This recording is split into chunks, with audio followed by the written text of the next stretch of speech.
Good afternoon, good morning, good evening, wherever you are in the world right now. My name is Caitlin Jensen, and I am very excited and happy to show you all just a little glimpse of one thing that I am so thankful and grateful to God for here at Stone Fort Stables as part of Kate's Riding Academy, Stone Fort Training and Learning Center for horses and humans. So one book that I read in my studies and learning about horses is called Paddock Paradise, and it's by a gentleman who took some time and dedication and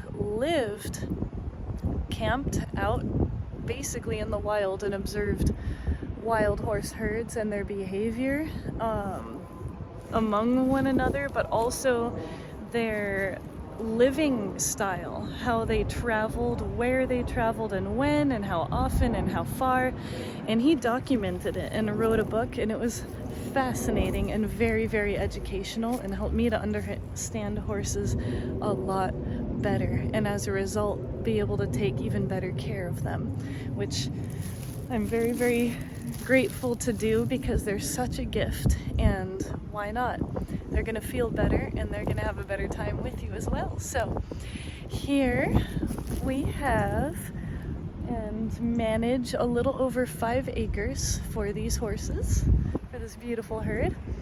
The horses are regularly exercised, moderately, not very strong, and they are fed concentrate feed twice a day, and they have access to fescue hay and slow feed hay nets continually. If they go empty, we just put another one up. And so most of the over 5 acres here has some pasture to it. It's not very long. It gets bush hogged twice a year typically, because it does get long, the weeds get long that the horses don't want to eat. But one thing I really appreciate about this is the movement that the horses are encouraged to do all day long. So what do I mean by movement?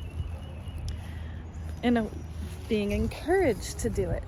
So it's one thing just to put some horses in a nice big rectangular or square pasture, but it's another thing to give them incentive to move.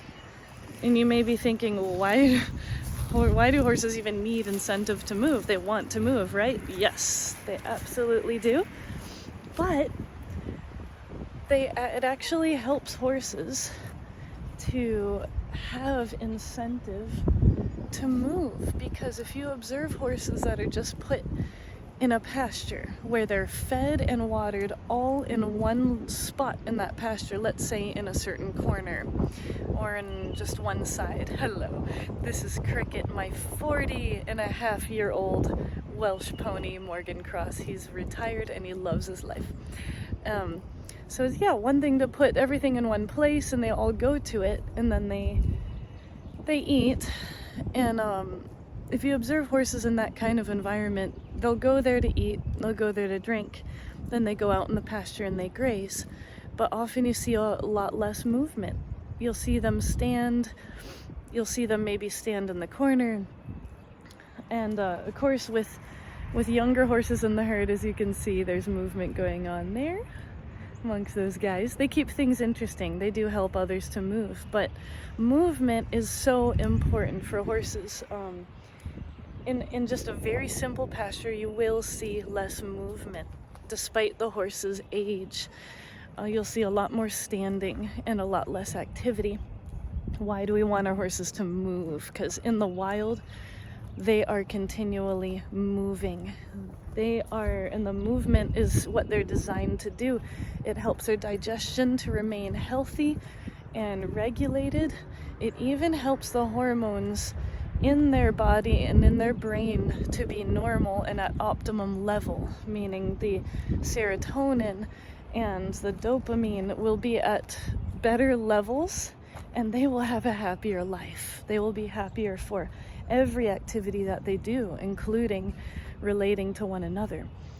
And so here I learned from Paddock Paradise that having narrower places that the horses can walk around, what do I mean by that? Fenced in areas where there's a little opening or a path, but almost like a lane that they can go down, it actually psychologically encourages more forward movement.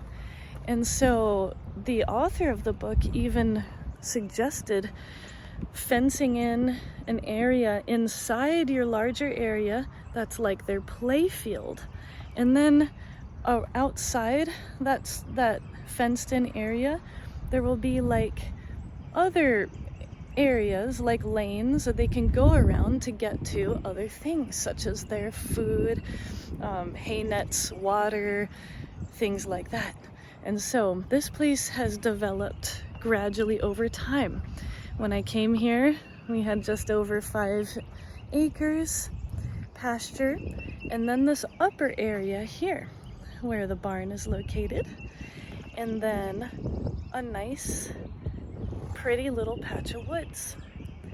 And you can see the woods it goes up to the border of the property all around, and then it kind of ends, and then we have the pasture. It's fairly straightforward. The whole pasture is surrounded by some more woods. We have the stone fort, the house, cricket, and then the wood starts again. Hello! And here we have some babies coming up from the pasture. Hi! This is Shalom and Riley. And see, they found some shade because of the woods around the pasture. Oh, that's just so many little spots of shade where they can graze in, and they can pop out and be in the straight sun if they want. And so these guys have decided to come up for a reason. Let's see. And Cricket is interested by their movement. He's gonna follow them. And so here they have more shade, and then their hay nets are hanging under the barn. Here's where most of the eating of their concentrate feed twice a day takes place. They all have their place to eat. And so it's just a wonderful, regular routine. Right now they're in between their meals, so it's kind of like their free time, their free movement time, and they're loose all day long. The only time they're put in stalls is for meal time, which I appreciate. I just find horses' digestion, their mood, and their feet do a lot better. Being a farrier, I'm very observant of horses' feet and how they're doing. So that's kind of their loose play area. And here we built our round pen where a whole lot of wonderful learning and activity takes place. Horse training, horse starting, riding lessons, you name it. It's like a classroom. And we decided to put it here. And so near the pasture, I'm just gonna walk around it and start to see these paths right there. There's another there, leads out to the pasture. I did not create these trails, but the horses did. And so here's another one. Kind of forks off from that one, and it goes up here, and it goes between the pasture fence and the round pen.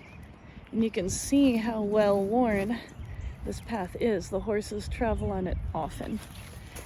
For most horse owners, this is a normal sight. If you have enough space, you'll find lots of little trails that the horses create here.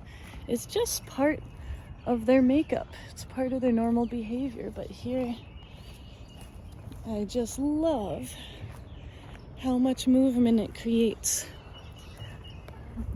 I'm very grateful to be able to work here and just observe their movement all day long. And I used to not be able to work from home. I used to work part-time elsewhere and then spend as much time as I could here with the horses. And now being able to work here, I am amazed how much movement they actually do, and now it makes more sense to me as to why, by God's grace, my horses have been able to maintain their muscle mass seemingly better than other horses that I observed that had to be kept in stalls 50% of their life, or how their feet have maintained well, how they don't have digestive issues, they don't struggle with colic. I think hardly as much as other horses, and I know that's very individual to the horse. Some horses just need a little extra help, but I believe every bit of help they can get through their environment in a way that is not very difficult for us if we have the space and the ability to move fencing and things like that, the better. So yeah, so here I'm heading towards our little patch of woods. And here we have a nice little network of trails that have also developed over time. There's our humble stable. And so I often see horses, especially on hot days in the summer, coming here in the woods, and they will just walk themselves around this network of trails. It's quite adorable. Sometimes even 2 or 3 in a line, just walking around. And it's like they're taking themselves for a little stroll. I often see a lot of naps taking place here in the woods. They'll even lie down on a softer spot and have a sleep among the safety of the trees and the cover of the trees. Even at night, you'll see a group of them standing in there. And then at night, also see them out in the pasture. So here we go. Riley and Cricket, longtime buddies, have migrated to the hay net and they're munching. Shalom is walking through the upper arena area, which have some rocks and pebbles that are very nice and strengthening hooves. That's another thing that the author of Paddock Paradise mentioned, is variety in footing. That's one thing that not a lot of stables and lots have, which are variety. And I'm just so grateful, starting off with just, here we go, a little over 5 acres. Most of it was like grass, but what's interesting is over time they've grazed down this upper area here. We've got some smatterings of dry hay here and there, and then there's a little bit of rocks and pebbles here. That's just the nature of the earth here. And as they travel, their hooves are able to experience these different kinds of footing. And a little bit of rocks, I think, are okay, because they do help toughen the soles of the horse's feet, and therefore they'll be more ready for going places where they will encounter some rocks. But here we still have some grazing going on. So we just saw one of the little narrow places they walk around. I mean, just minutes ago before recording this video, Gideon was walking behind this round pen here. And got little things like this. This is what I did when I managed less land and had a few less horses. But Shalom just went and got a drink, and he decided to flee from the waterhole area. And look, he's gonna carry on, pass by the barn, and carry on to his buddies in the pasture. Those are the 3 youngest. Shalom's about to turn 4, Amara's about to turn 5 in the back there, and in the middle is Anastasia, who's 2. They're a nice bunch.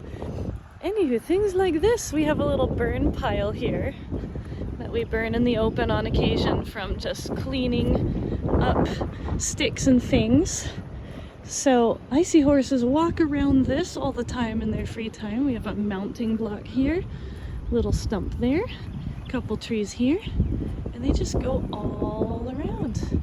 And they seem very, very content.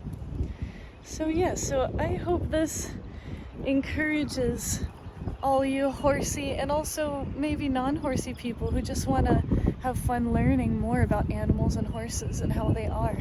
Horses are travelers. They're made to be them, and or be like that, to be such. And they're happiest when they're allowed to do what they were made to do. Right here we have a miniature version of, I believe it was a 21-mile loop. I could be wrong about that, but I learned from the book there's a certain number of miles that horses will actually loop every certain amount of time, and they pass by the same loop over and over and over again as a herd. And they'll pass by the same salt area, the same grazing, really good grazing spot, the same watering hole, and they'll continue, and they even know where the predators hang out. And so you can create a miniature version of that, I believe, no matter how small your place is. You can place your watering hole over there. You can have a little riding area. You can even have a burn pile, of course safe, no strange objects.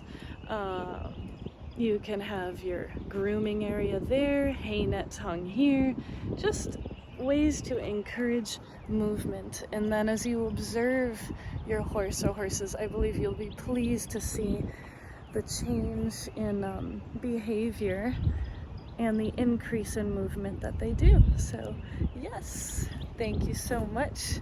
God bless. Keep enjoying time with your horses. Be safe and ride on.